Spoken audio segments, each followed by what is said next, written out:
Okay, my name is Philip Badenhorst. I'm the principal engineer at PLB Engineers, and we do structural and civil engineering. The structural framing is essentially circular hollow sections to resemble the trees and branches and so forth. And the connections were kept as plain as possible so that they don't stand out.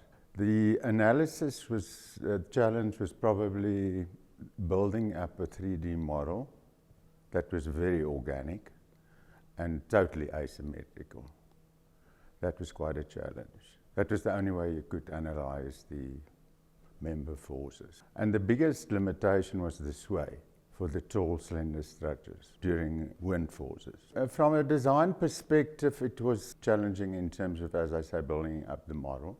But once that was done, you could manipulate it any way you want.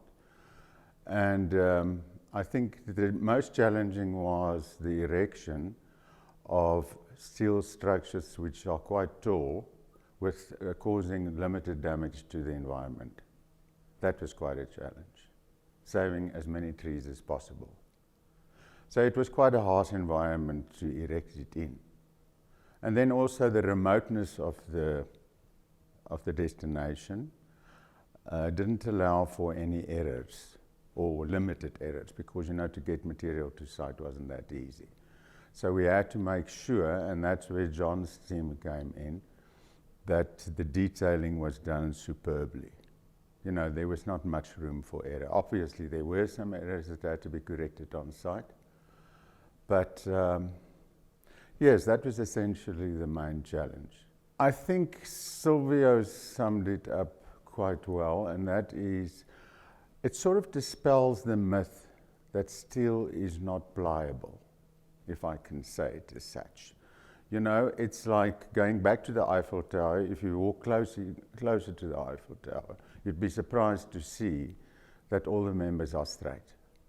But standing at a distance, it's this beautiful poetic structure. And the same thing with JAL. If you look at the whole structure, there's movement in it. And that was just a very careful configuration of steel members in a pattern, and irregular pattern for that, and to fit in perfectly with nature, which it does, I think. I think the speed that we ordered it in, it's a record time. It was impossible. So everybody just had to give their little bit. I think that in a nutshell is probably the biggest triumph for me.